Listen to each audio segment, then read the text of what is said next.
Todos, sempre a gente falou todos e engloba todo mundo. Mas eu não quero. Bom, meus amigos e minhas amigas, depois de 3 horas nesse trânsito bem interessante, eu estou aqui. Graças a Deus. Consegui chegar a tempo. Sabia que ia atrasar um pouquinho, ainda bem. Para falar sobre esse tema tão interessante nesse congresso, tão importante, né? Chamado, né, da Suzette Assis. Olha que interessante. Mas eu prometo que vou falar pouco aqui, porque vocês já ouviram muito desde de manhã e ainda vão ouvir mais.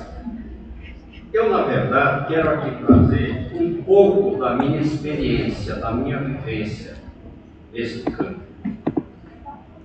Como dizia o saudoso Pedro Paulo Teixeira Manos, há algumas semanas, professor Mauado, que a gente vivencia essas questões. Comecei, na verdade, a vivenciar isso na Volkswagen, dentro da Volkswagen, quando eu era metalúrgico. Depois o tempo foi passando, as coisas foram se modernizando, mas as soluções mais positivas continuam pendentes. Temos muitas leis, não é, caro amigo da Legrave? Se alguém, doutor Francisco, lá no Japão, der uma olhada na nossa legislação sobre meio ambiente do trabalho e a saúde do trabalhador, vai dizer, que coisa, hein? Que país avançado! Porque nós temos realmente uma das melhores legislações. Não sei se o amigo Sebastião concorda.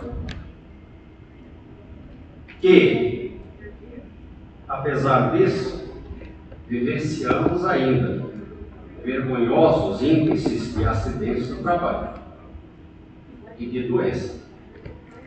E principalmente as doenças que continuam aumentando. Eu queria chegar aqui e dizer, não, que está melhorando, que as coisas estão melhorando.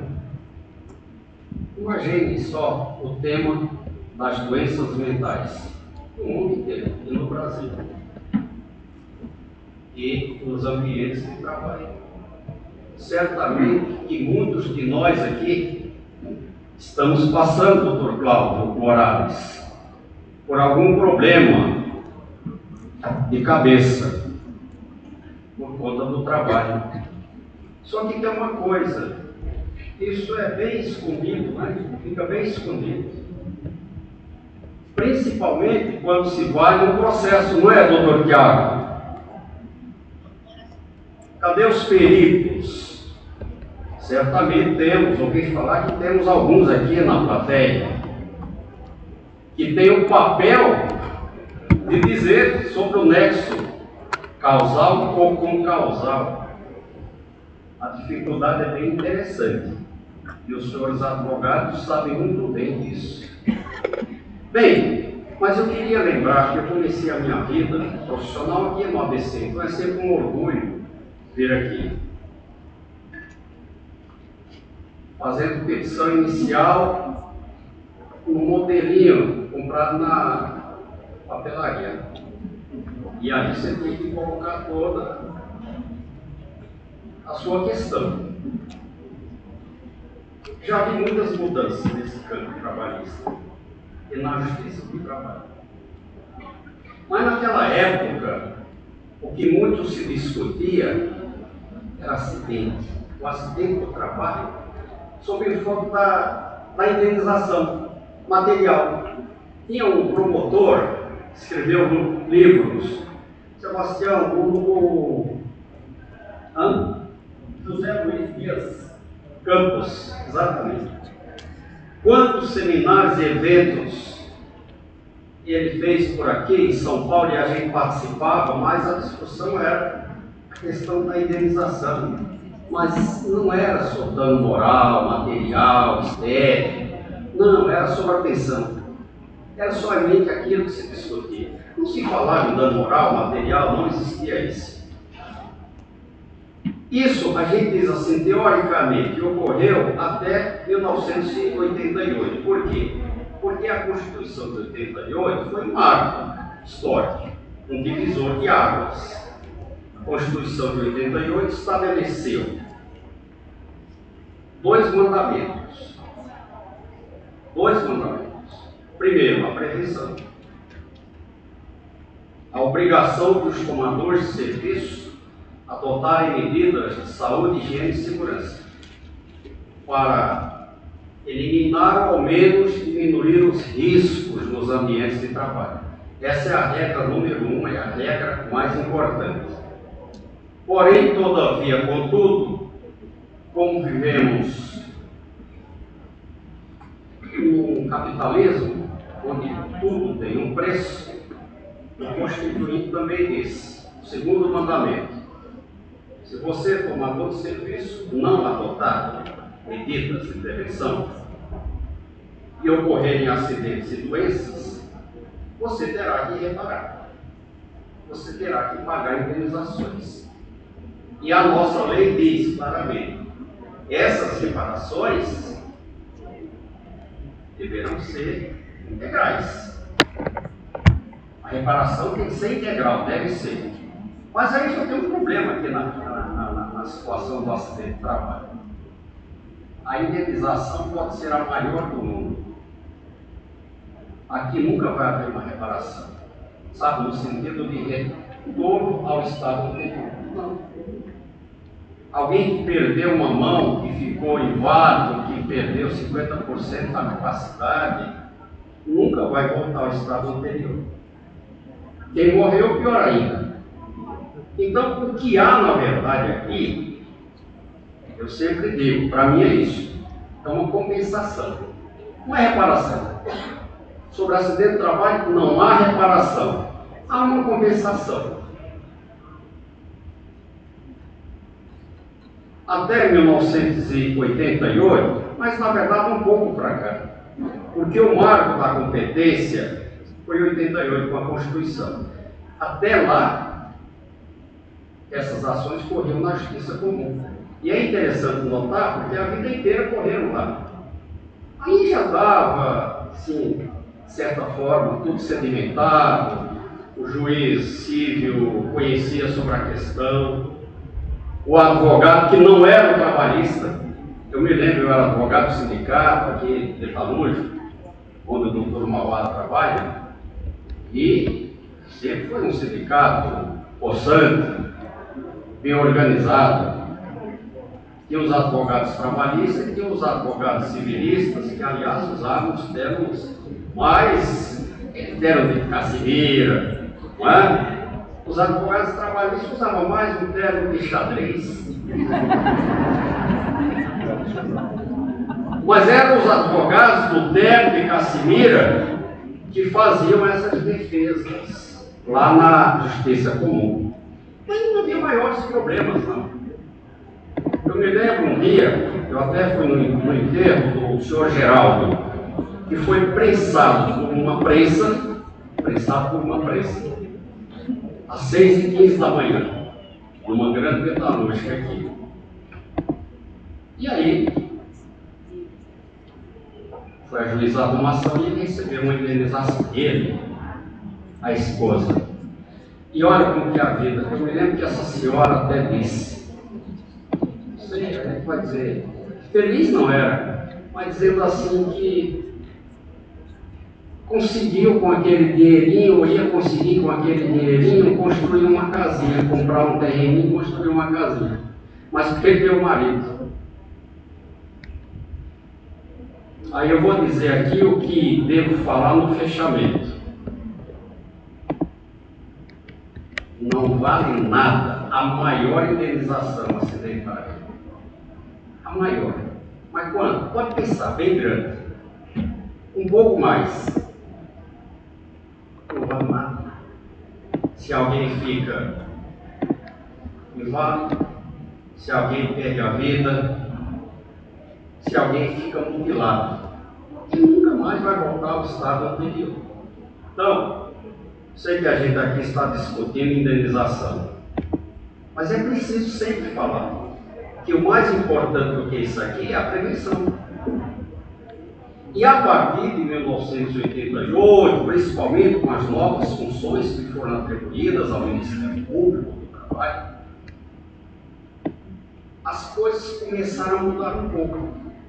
E, a partir do momento que o Supremo Tribunal Federal, que rejeitou muito, mas em algum momento, eu não me lembro exatamente do ano, se foi 2000 e pouco, 2000, veja, a Constituição de 88. Somente em 2005 o Supremo Tribunal Federal reconheceu realmente a competência da Justiça do Trabalho. Muita gente gastou muita sola de sapato para convencer o Supremo Tribunal Federal que a competência era da Justiça do Trabalho.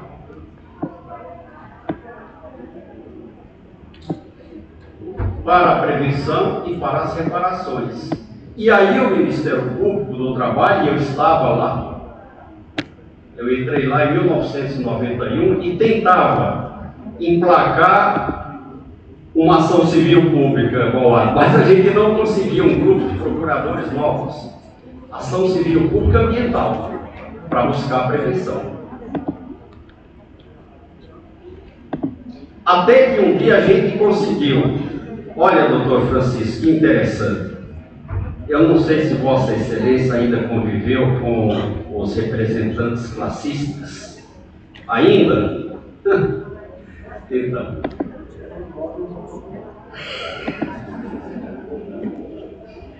A primeira ação civil pública ambiental foi ajuizada ali na região de Campinas. Numa fábrica de cerâmica, numa cerâmica. Aquilo era uma situação que realmente era impossível a gente dizer que era a verdadeira situação, mas era, não tinha jeito, né? E aí a Justiça do Trabalho se deu por incompetente, com a votação unânime, até do classista representante dos empregados, dizendo que isso era uma questão entre o Estado e as empresas. Era uma questão administrativa. Era o Ministério do Trabalho lá que teria que resolver. Muito bem, no tribunal foi revogada essa decisão e aí a coisa caminhou. E de lá para cá tem havido avanço. E eu digo, sei que tem gente que não gosta, a Justiça do Trabalho, a partir da atuação do Ministério Público do Trabalho, passou a ser outra. A Justiça do Trabalho era a justiça monetarista.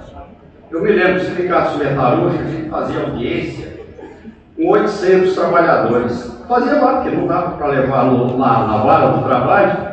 Aí tinha o juiz José Roberto, Reis de Oliveira, Clóvis Canela Salgado, que era de Santo André, e outros. Iam lá fazer. Era isso, porque para buscar o pagamento de horas extras, meus amigos.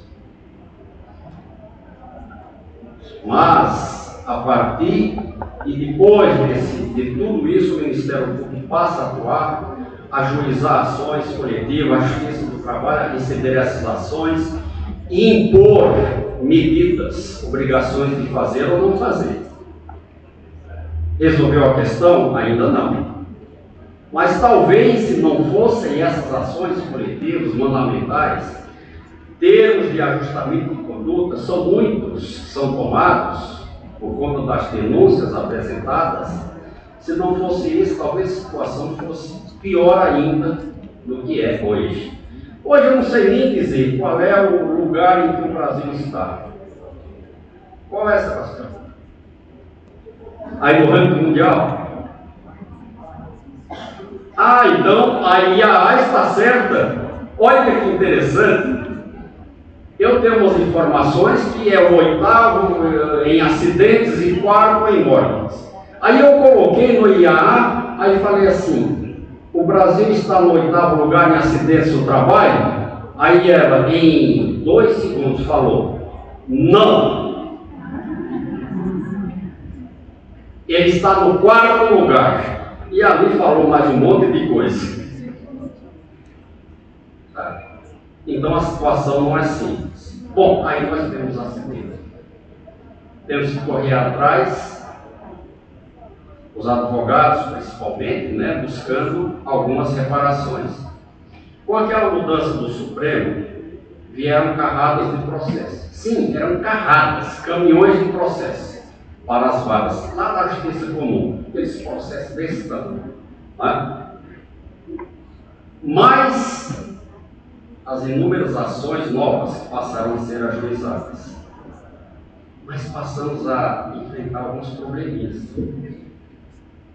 Nem juiz do trabalho, nem advogado, nem membros do Ministério Público, ninguém aqui da área trabalhista conhecia sobre esse assunto, sobre esse tema. Ninguém conhecia, Maurício. Um tormento, mas tínhamos que pegar, corremos atrás, e foi. Sebastião correu muito, eu corri um pouquinho, Telegrave, tanta gente aí. E eu no Ministério Público comecei a pegar muito problema, eu não sabia. Aí eu estava querendo fazer um doutorado, fui lá e fiz, e o meu tema foi exatamente isso. Aprendi um pouquinho. Dá para tudo não, porque a cada dia, olha, tem algum tempinho aí, a gente se depara com os problemas. Com muitos problemas. Problemas insolúveis. Eu vou aqui apontar aqui algumas poucas questões dentro dessa minha experiência, da minha vivência. Quer dizer, muito mais questão prática do que teórica, que eu vou passar aqui a partir de agora. Quais são os principais problemas nas ações acidentárias em face dos empregadores? Começa com a atuação pericial.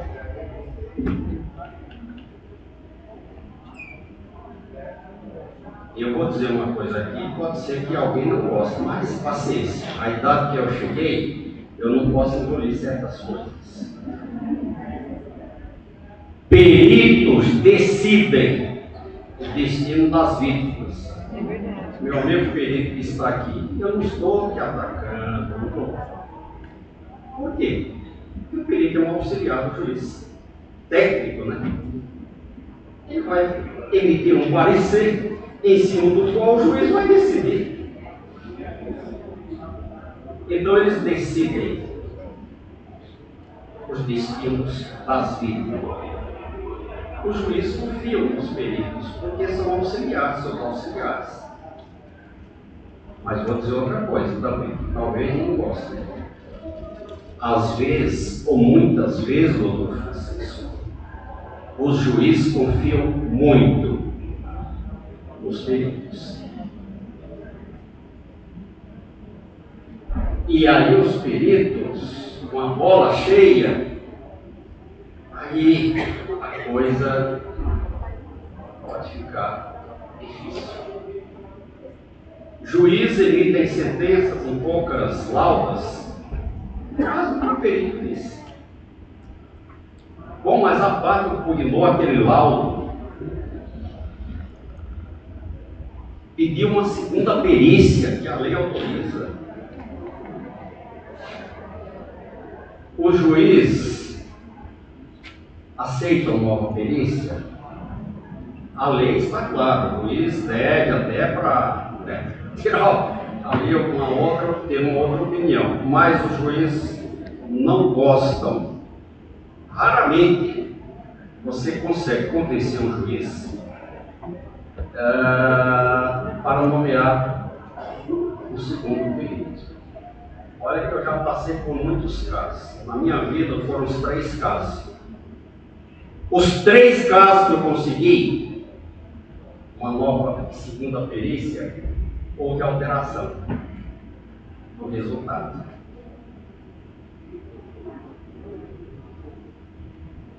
Quem diz sobre o nexo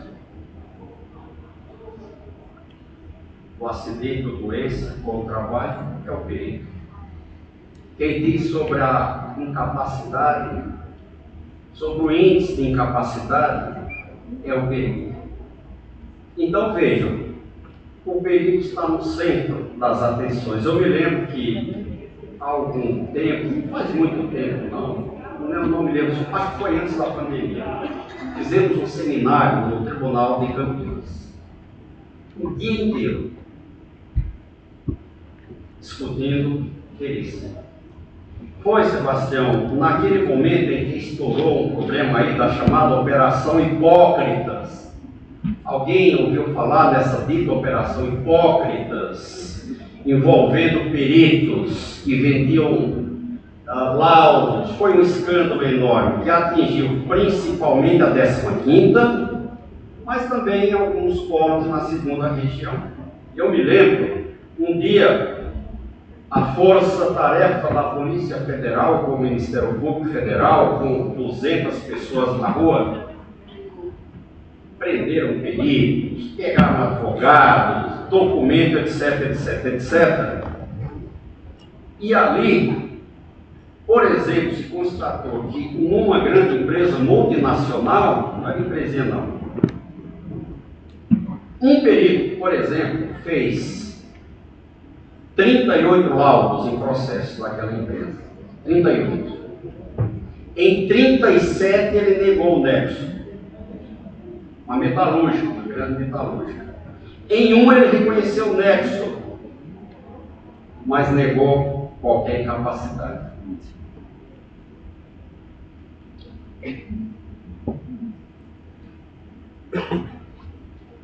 Então esse é um grande problema. Por isso que eu digo, fizemos um seminário, eu escrevi artigos, publiquei, pedindo e alertando o Poder Judiciário, os juízes, para fiscalizarem mais a atuação dos seus auxiliares. Porque realmente, você fazer uma injustiça a quem já foi injustiçado é difícil. A situação lá está correta. São inúmeras situações de trabalhadores vítimas de acidente que perderam seus processos por conta dessas atuações. Eu estou dizendo que isso aqui é uma regra das perícias? Não. O que eu estou dizendo é que isso é fato, é realidade que deve chamar a atenção do Poder Judiciário trabalhista sobre a atuação dos peritos. Fiscalizar mais, escolher. Eu sei que tem orientações aí sobre como escolher os peritos, porque realmente eles são braço direito. O juiz julga com base no que o perito decide. Aí qual o outro problema que a gente vem enfrentando? E manejado a partir exatamente dos peritos. A aplicação da tabela SUSEP, não vou me estender, porque vocês certamente já ouviram muito hoje aqui sobre a tabela SUSEP. Você falou que ela foi revogada, Sebastião? Mesmo assim, peritos e juízes continuam aplicando a tabela SUSEP. Como que a gente faz? A gente embarga, me perdoe, mas não tem uma resposta. Tabela SUSEP não foi feita para se aplicar em acidente de trabalho, foi feita para resolver questões do seguros privados. Aí agora, por conta dessa revogação, certamente, passa-se a pensar na tabela da FIP, né? Não é tabela, na FIP. Classificação Internacional de Funcionalidade, Incapacidade e Saúde. Alguns estão dizendo, doutor Tiago, está resolvido o problema. Agora, com a CIF, estarão resolvidos os problemas envolvendo as perícias, os acidentes de trabalho. Aí eu pergunto, será? Quem entende de CIF? Advogado entende de CIF? Eu não entendo. Se você entende, meu amigo, parabéns. Me ensina um pouco. O juiz entende de CIF? Eu acho que não. Não é ofensa. Mas os peritos entendem de CIF? Alguns pode ser. Então, meus amigos, o que nós vamos esperar? Eu não sei. O que é que nós vamos esperar daqui para frente nessas ações acidentais. Bom, então, o que eu quero, na verdade, deixar aqui para vocês, eu penso, dano material. Não vou falar de dano moral, dano estético, não. Vou falar sobre dano material. Ou, na linguagem mais simples, a pensão.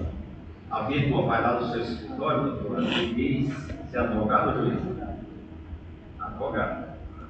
Então, a vítima vai lá no seu escritório e diz, doutora, eu quero cobrar uma pensão.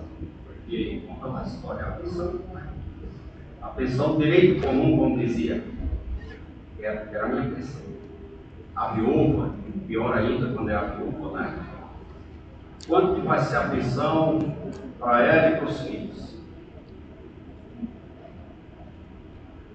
O que o advogado vai dizer?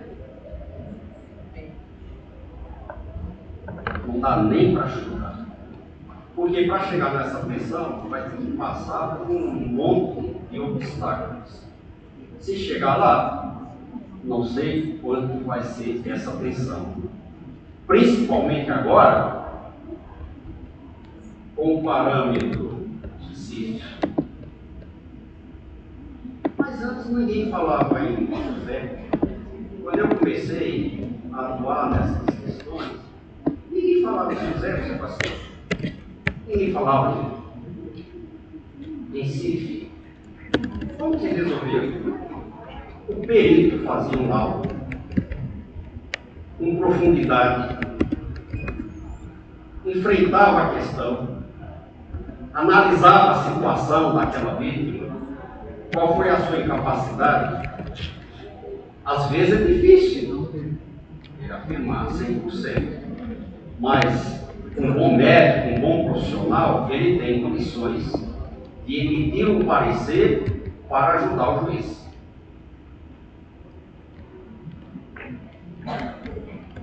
Mas para que isso chegue próximo à realidade e na busca de justiça, deve passar, por exemplo, primeiro a conclusão do laudo, claro, e objetivo. Falar objetivamente sobre a incapacidade policial, se é temporária ou definitiva. Analisar aquela árvore, aquelas inúmeras questões que envolvem essa vítima, considerando o acidente que ela foi vítima. Quais serão as dificuldades dessa vítima para obter e se manter no emprego? Ou no novo emprego, muitas vezes foi dispensada. O tempo de serviço naquela empresa também é importante levar em conta. A idade da vítima, rendimento útil do seu trabalho, qual é o grau de instrução? O grau de instrução influencia na manutenção e busca de novo emprego. A segurança e risco na prestação de serviço agora, depois do acidente. O deslocamento da vítima até o local do trabalho, dependendo de cada situação, isso pode ser um fator importante. Quais são outros fatores relevantes? E o juiz tem, o perito tem condição de examinar isso. Não dá para fazer 10 perícias por dia, claro.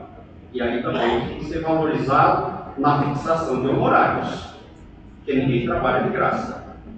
Para fazer um trabalho digno, um trabalho competente, o perito tem que ser bem remunerado, gente.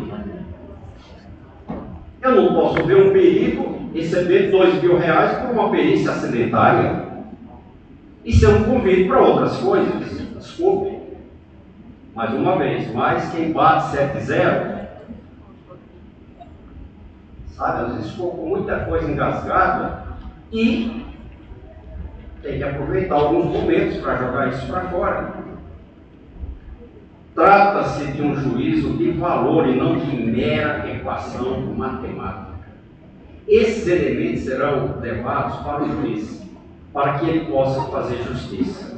E aí, como arbitrar? Na verdade, não é um arbitramento ou fixação da pensão. Aí aqui nós temos um balizamento legal, que muita gente não leva em conta. Primeiro, o que diz o Código Civil, e é ele que se aplica, não é a CLT, é uma indenização na natureza civil. Então é o Código Civil. A indenização mede pela extensão do dano. O princípio da reparação integral, que eu falei no início, não é reparação, é uma compensação. Mas que essa compensação monetária seja pelo menos razoável.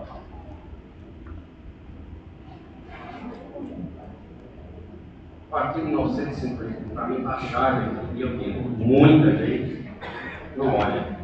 Vejam aqui, esse eu vou ter que ver aqui, e preciso ver. Se da ofensa resultar defeito pelo qual o ofendido não possa exercer o seu ofício ou profissão, agora melhorou, ou se lhe diminua a capacidade de trabalho, a indenização, além das despesas do tratamento e lucros cessantes até o fim da convalescência, incluirá pensão.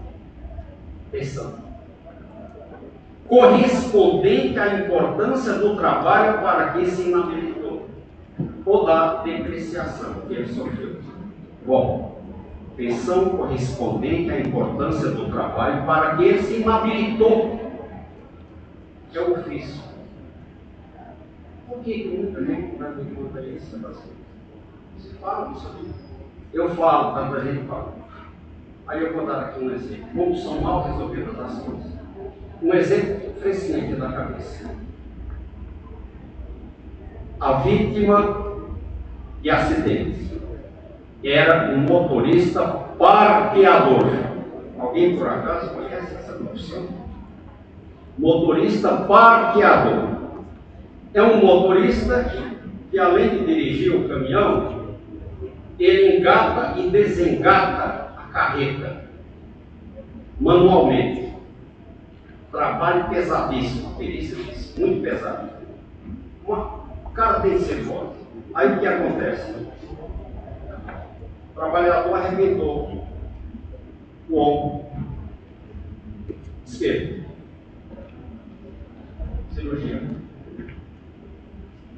Em seguida, o outro ombro, porque ele, inclusive, naquele período que estava lá em tratamento, claro, o ombro esquerdo estava arrebentado, então isso é natural. Eu sei disso, doutor Francisco, eu há 2 anos eu sofri um acidente, sofri, arrebentou tudo isso aqui, tem um nome aí. O que acontece? Eu demorei para fazer a cirurgia e eu ficava forçando o ombro esquerdo. E o meu filho dizendo, pai, vai fazer a cirurgia, vai dar problema. Já estava dando problema no ombro esquerdo. Mas fiz a cirurgia e é aquela coisa, cirurgia não resolve 100%. Ah, pode ser, mas para mim resolveu 90%, ou sei lá, muito bem. Aí o que acontece? Esse cidadão teve os 2 ombros arrebentados, uma cirurgia, tratamento, tal. A própria empresa não dá mais para trabalhar naquela atividade, porque não dá, o cara não tem condição de levantar aquele peso, aquela coisa toda. Resultado final da perícia. Aplicando a tabela SUSEP, ele está 50% incapacitado. Aí o juiz vem e dá uma indenização de 25%. Aplica lá, sei lá o que, 25%. Aí se pergunta ao perito, seu perito, essa vítima pode voltar a exercer a função de motorista parqueador? Ele diz não. Se ele voltar a exercer essa função, vai agravar? Vai. Escuta, então isso aqui não aplica o artigo 950? Pensão correspondente à importância do trabalho para quem se inabilitou. Ele se inabilitou o próprio perito diz dentro do seu laudo que ele não pode mais exercer aquela função. Se ele continuar exercendo aquela função, haverá um agravamento. Mas na conclusão diz, não, ele tem 50% de incapacidade. E o juiz diz, 25%, dá uma pensão de 25%.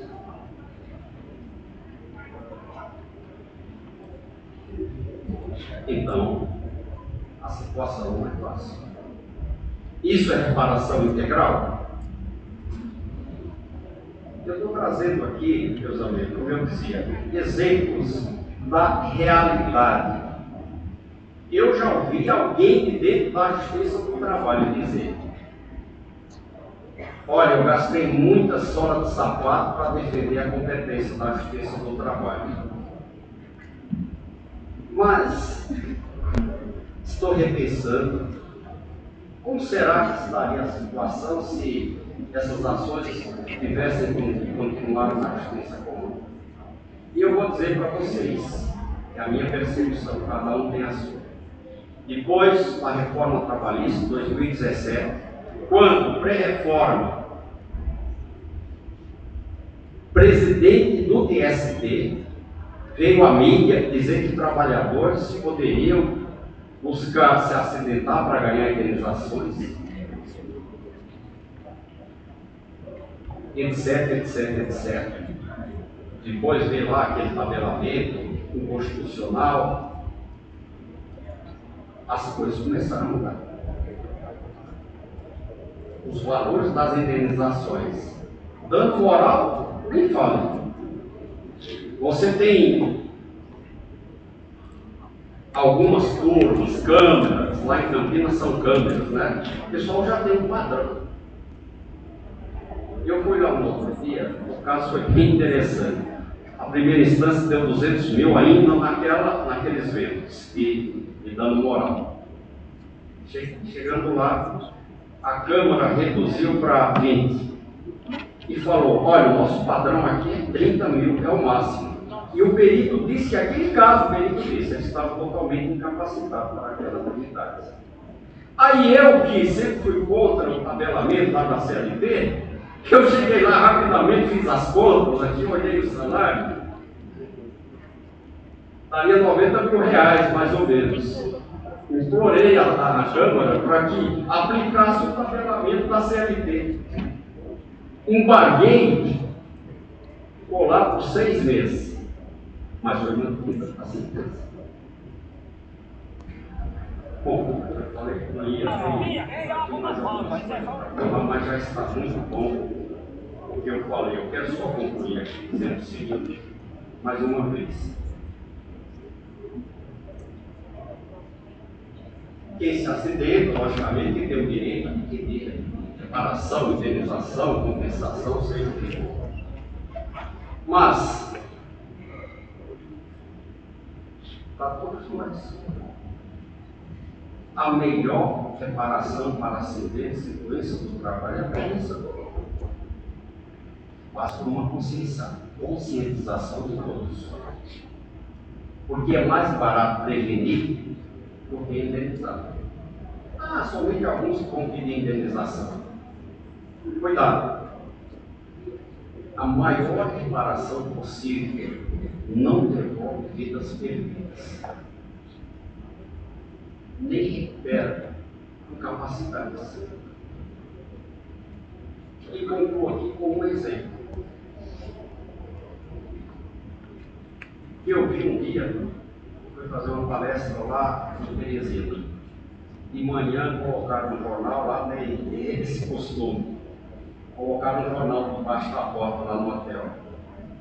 E estava estampado ali uma situação de que o tribunal havia condenado a empresa de energia elétrica de lá, que não me lembro o nome, a pagar uma indenização, eu até anotei aqui, num total de 2.158.000. O maior escândalo, indenização desse tamanho. Essa indenização envolvia pensão, dano moral, dano estético, isso. E também a compra de próteses. Assim, o que foi o acidente? O senhor Erasmo Carlos, se quiser pode colocar aí na mão. Erasmo Carlos, 23 anos, ajudante, trabalhando lá para a empresa de energia, levando luz para a área rural. Subiu lá no posto, foi fazer um serviço lá, ligado, desligado, aquele trabalho, sem capacidade, sem orientação, sem nada, não ajudando pontos mesmo lá, trabalhando. Tomou um choque e foi atirado alguns metros para cima. Caiu, foi para o hospital. Depois de muito tempo internado, consolidadas as lesões, Sebastião, como você gosta de falar, ele saiu sem os dois braços, aqui ó. Aquele traço de jeito saiu 2.158.000. Muito dinheiro, né? Repara a vida, a situação daquela pessoa. Então, meus amigos, temos que discutir isso aqui, claro, e buscar o Dr. Cláudio Morales, com quem trabalhei muitos anos aí, um aguerrido advogado, essas reparações, essas compensações, que elas se aproximem da justiça, mas que antes de tudo, procuremos evitar essas desgraças, que atingem não somente essas vítimas, acabam com famílias. Eu tenho N situações para dizer que eu acompanhei. Acabam com famílias e traz consequências inestimáveis para a sociedade. Porque, afinal de contas, quem que paga as mazelas sociais? Todos nós. Eu, você, é a sociedade. Muito obrigado.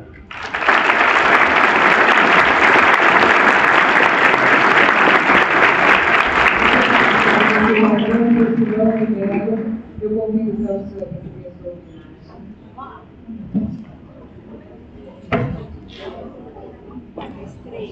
Beleza, né, gente? Ele nos presenteou com uma verdadeira aula de hermenêutica jurídica e responsabilidade social, revelando como a CIF pode influenciar de forma justa e técnica o cálculo do dano material em parcela única. A sua fala nos convida a repensar parâmetros fixos e a buscar soluções mais equitativas no âmbito trabalhista. Muito obrigada. Receba mais um pouquinho a sua salva de palmas.